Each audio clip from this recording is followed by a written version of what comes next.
Hello les amis, j'espère que vous allez tous bien depuis la dernière fois.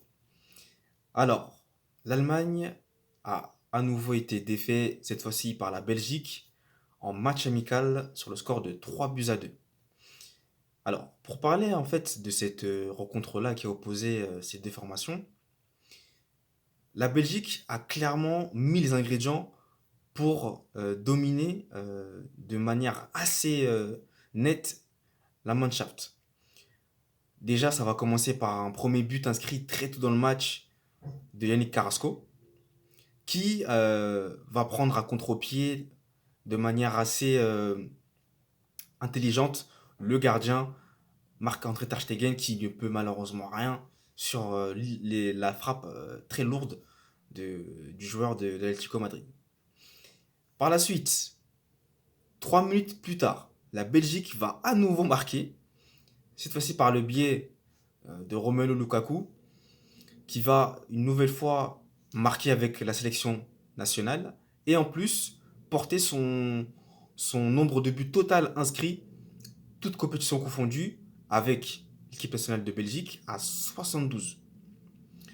Donc les amis, comme je vous le disais dans l'un de mes posts, je pense certainement que Lukaku va dépasser les 100 buts en sélection nationale.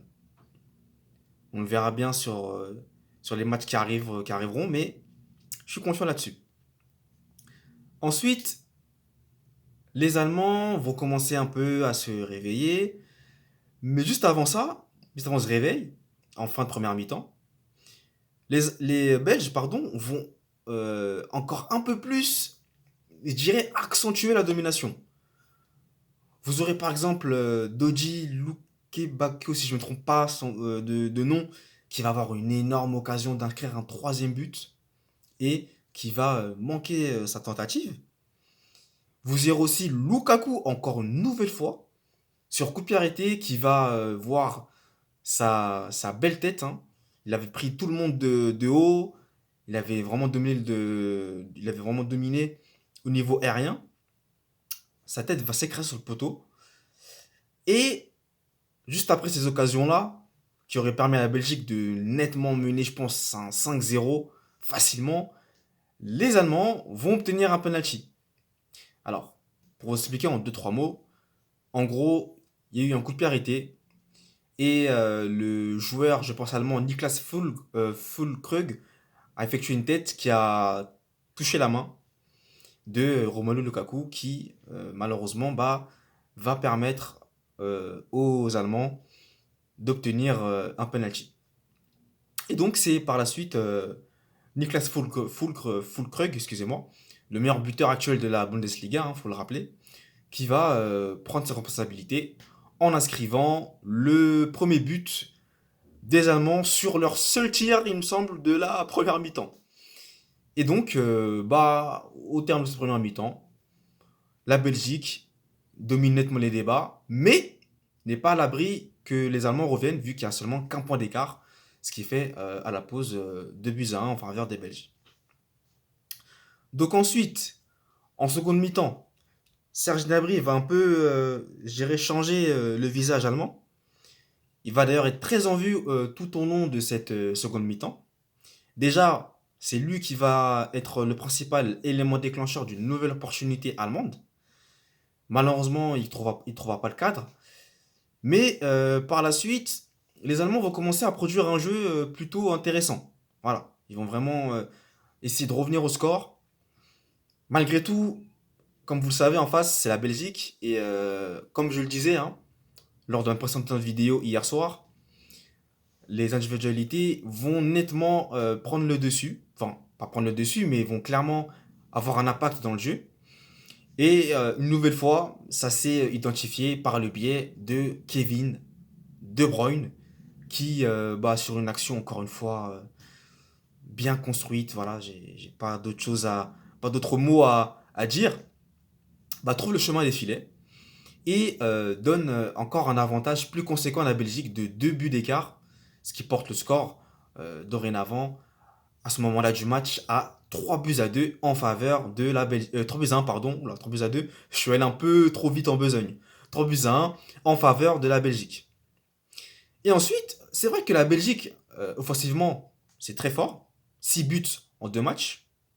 Mais en face, enfin, plutôt en défense, je dirais, c'est vrai qu'il y a quand même des petits relâchements. Et ça va se concrétiser par le deuxième but allemand de Serge Gnabry, qui, avant de marquer ce but-là, va nous sortir un numéro, les amis, un numéro incroyable. Un slalom, un rush solitaire de folie. Il va dribbler 4 joueurs, en éliminer 4. Il y en a même un qui va tomber un moment.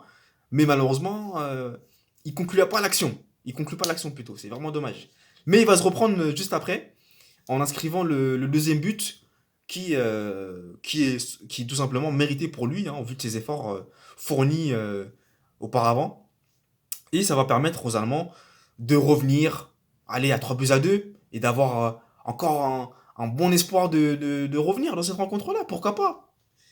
Mais malheureusement, bon, comme vous le savez, les Belges vont bien gérer cette fin de match-là. Donc, comme je le disais, hein, dans ma précédente vidéo, encore une fois, temps fort, temps faible. Là, c'est vrai que les Belges avaient des temps faibles. Ils ont quand même su les gérer sur l'ensemble de la seconde mi-temps. Pas aussi bonne que la première, mais il faut aussi savoir, parfois, je pense, ne pas être bon et savoir en même temps gérer ces temps faibles-là. Et donc, les Belges ont su gérer ces temps faibles-là et au final, c'est bien eux qui repartent avec la victoire 3 buts à 2 sur le terrain de l'Allemagne. Et au passage, hein, un fait historique, ça faisait depuis 1954, les amis, que les Belges n'avaient pas battu l'Allemagne. Donc c'est un succès, on peut le dire, symbolique et historique, qui met à terme à ces 70 ans, si je peux dire, voilà, 70 ans, hein, plus de 70 ans, de 17 contre l'Allemagne. C'est vraiment énorme. Par contre, je crois que j'avais jamais autant euh, entendu un nombre d'années aussi élevé, hein, de nations qui n'avaient pas battu une autre nation. Donc, dites-moi d'ailleurs en commentaire si vous avez d'autres nations enfin, une nation qui n'avait pas battu une nation depuis fort longtemps. Mais pour ma part, c'est la première fois que j'entends ça. Donc voilà les amis sur ce match-là qui était vraiment très très intense, hein, très intéressant à regarder. Même si pour moi, les Belges ont clairement pris le dessus. Et en plus de ça, les amis, je sais pas si vous avez vu ma précédente vidéo. D'ailleurs, je vous invite à aller la regarder. Je vous avais bien parié un score de 3 buts à 1. J'étais pas loin. Et je vous avais aussi dit que Romelu Lukaku et Kevin De Bruyne allaient marquer. Et ils ont marqué. Donc bon, on va peut-être me dire au bonheur la chance. Bon, j'ai voulu un peu parier, voilà, me dire qu'ils vont peut-être marquer. Au final, bon, ils ont marqué, donc c'est plutôt agréable, quoi. Donc voilà les amis pour cette vidéo. Donc écoutez, n'hésitez pas à me mettre un j'aime hein, si vous avez aimé la vidéo. Un j'aime pas si vous avez pas aimé, y a pas de souci. N'hésitez pas aussi à me mettre en commentaire ce que vous avez pensé de la rencontre là.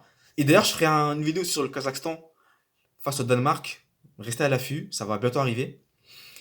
N'hésitez pas aussi à voir mon blog sportif hein, qui traite notamment de tous les matchs. Et récemment, je viens de publier actuellement un article, hein, donc n'hésitez pas à aller le consulter et à aller le voir. N'hésitez pas aussi à me suivre sur les réseaux sociaux, Instagram, LinkedIn et aussi à consulter mon ebook 100% gratuit sur la musique si bien entendu vous êtes intéressé par cela. Merci à vous d'avoir suivi cette vidéo et moi je vous dis à la prochaine pour un prochain débrief que je serai comme d'habitude impatient de faire à vos côtés les amis.